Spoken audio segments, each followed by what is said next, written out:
వీళ్ళు కాంగ్రెస్ వాళ్ళు ఎలక్షన్లకు ముందు గ్యారంటీ కార్డులు మంచి యాదికుందా, ఇది మా గ్యారంటీ అని. అందుకే ఇవాళ అచ్చంపేటలో మీ అందరికి నేను కాంగ్రెస్ ఓలోలకు ఎంతెంత బాకీ పడ్డదో కాంగ్రెస్ బాకీ కార్డు ఇంటింటికి పంచబోతా ఉన్నాం.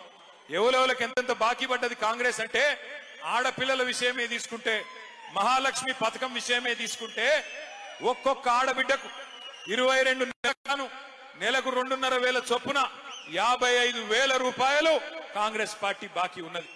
రైతు బంధు గుర్తున్నదా? టింగు టింగు మన పడుతున్న కేసీఆర్ గారు ఉన్నప్పుడు పడుతుందా? ఇప్పుడు అది కూడా కేసీఆర్ ఉన్నప్పుడేమో నాట్లప్పుడు పడుతుండే, రేవంత్ రెడ్డి వచ్చినాక ఓట్లప్పుడు మాత్రమే పడుతుంది, తర్వాత మళ్ళా రాదు. పార్లమెంట్ అప్పుడు పడ్డది, మళ్ళా పంచాయతీ ఎలక్షన్ ఉన్నాయేమో అని మొన్న కొంతమందికి వేసినాడు. అది కూడా ఏం చేసినాడు, కేసీఆర్ 10,000 వేస్తే నేను 15,000 ఇస్తా అన్నాడు. అందుకే ఇక్కడ ఒక్కొక్క రైతుకు ఎంత బాకీ ఉన్నాడో ఇక్కడ రాసి పెట్టినాం. ఎంత బాకీ ఉన్నాడు రేవంత్ రెడ్డి అంటే, ఒక్కొక్క రైతుకు ఏదైతే 15,000 ఇస్తా అని చెప్పి మొన్న 12,000 ఇచ్చిండో, ఒక్కొక్క రైతుకు ఎకరానికి ఈ ఒక్క పంటకే 3,000 బాకీ ఉన్నాడు. పోయిన 2 పంటలకు 5,000 చొప్పున బాకీ పడ్డాడు. అట్లాగే మీరు రేవంత్ రెడ్డి ప్రభుత్వం రాకముందు పెద్ద పెద్ద మాటలు చెప్పినాడు.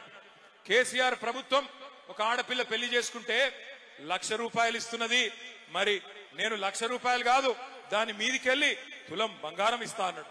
ఇప్పుడు 8 లక్షల పెళ్లిలైనాయి. మరి కాంగ్రెస్ ప్రభుత్వం వచ్చినాక ఎన్ని లక్షల తులాల బంగారం బాకీ ఉన్నాడో? 8 లక్షల తులాల బంగారం బాకీ ఉన్నాడా? అడుగుదామా?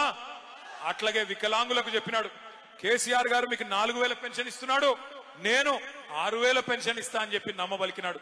ఒక్కొక్క దివ్యాంగుడికి ఈ ప్రభుత్వం 22 నెలలకు గాను 44,000 రూపాయలు బాకీ ఉన్న విషయం మీ అందరికీ ఈ బాకీ కార్డు ద్వారా నేను గుర్తు చేస్తా ఉన్నా.